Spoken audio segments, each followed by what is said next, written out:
to an outsider, a wedding photographer might look just another person with a camera. But if you look closer, you see something else. You see the preservers of our culture. In Bangladesh, weddings are massive, chaotic, and colorful. The photographer is the one tasked with freezing these moments against the tide of time. Most rewarding part as the wedding photographer. I would say when I see the people like who loved each other and then they're getting married, it really looks so fun to watch. The most rewarding part of being a photographer, like the trust you get from your clients, from the bride's parents or the groom's parents. They are seeing all the events from your shoulder. I started this research to understand the beautiful art form in depth and explore the struggle behind this art form. To understand the industry, I couldn't just talk to one person. I needed to see the full picture of Bangladesh. I spoke to Ratul Shah, an emerging wedding photographer and an undergraduate student. I went to a high-end studio of Gulshan to speak with Amit Bosch, a professional wedding photographer of 10 years of experience. And I reached out to SK Sanjoy, a veteran with 14 years of experience working in the semi-urban region of Sirazganj. Three different worlds, one shared struggle, the world that nobody sees.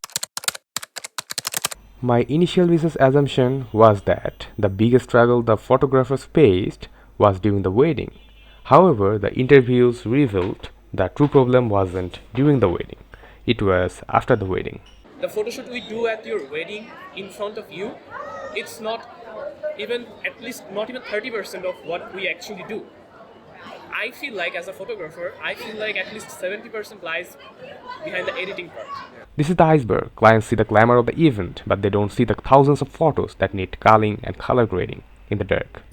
The process is very harsh. Sometimes people cannot survive in this industry. I'm in this industry for last 10 years, so I have seen a lot of people coming in to the industry and they're just gone. Since the actual work is invisible to the clients, they lack the ability to properly appreciate the work of art. Clients view them as machines, ignoring the artist that lives within. জন্য তারা একটু অন্যভাবে দেখে আর কি ওরা বোঝে যে এই বিয়ে বাড়িতে ছবি তোলা এটা ছবি তুলতেছে ক্যামেরাম্যান ভাবে আর কি কিন্তু আসলে ক্যামেরাম্যান আর ফটোগ্রাফার এখানে অনেক ডিফারেন্ট কিছু আর This revelation made me realize that I was trying to solve the wrong problem in my midterm paper. I hadn't addressed the invisible editing workload at all. Instead, I had identified effective posing issues as the root problem and proposed client coaching as the solution to it. However, discussing with SK Sanjoy, my viewpoint changed a lot.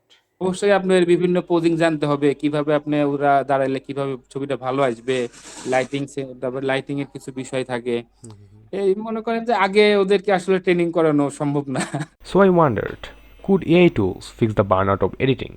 This is where the community was divided. The debate wasn't just about technology, it was about identity. So in editing part, there is a software called after shooting. It gets you 80% done, and then the 20% tweak, I call it the personal touch. So that's more important for. আমরা কখনোই চাই না যে আমরা AI দিয়ে কোনো সময় edit করব বা করার ইচ্ছাও নাই করতে চাইও না আমরা সম্পূর্ণ আমাদের নিজের দক্ষতা দিয়ে করতে চাই মানে আমি যে বললাম এটা ফটোগ্রাফিটা একটা শিল্প এটা একটা আর্ট এখন যদি আমি এই আর্টটা যদি আমি এআই এর মাধ্যমে করি তাহলে তো আমি তো শিল্পী হলাম না And then Ratul helped us find a middle ground. If we talk about fully automated or like fully edited photos by the system, I don't think that I'm gonna prefer. If we have the full control over AI and we can make it do whatever we want, then if it follows our brand style, then I'm good with it. But beyond editing, there was still the chaos of the wedding day. How do you manage time when everything is running late? In my midterm, I proposed a standard senior mentorship program to fix this. Sanjoy, with 14 years of experience, believed in the traditional way. অবশ্যই আমরা কাজ শিখাই তো অনেককেই তো কাজ শিখাই আমাদের কিছু রুলস থাকে এই রুলসের মধ্যে আসলে আমরা অনেকজনকে কাজ শিখাই তারপরে সে নিজের মতো সে কাজ করতে পারবে সমস্যা নেই But Ratul, a self-taught photographer, argued that the struggle of learning on your own creates a deeper understanding of the craft. If someone has a mentor, he will totally depend on his mentor for every kind of details. But if someone is already self-learning, it's gonna be really helpful. But in this aspect, Amit weren't. They're trying to start completely alone.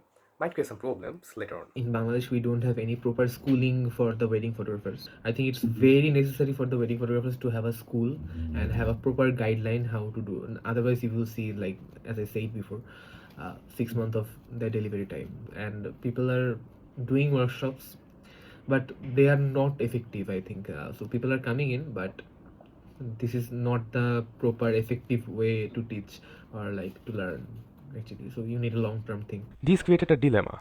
Sanjoy and Amit advocated for a structured program, while Ratul focused on the value of self-discovery. It indicates that a standard mentorship program wouldn't work for everyone. Listening to them, I revised my project plan.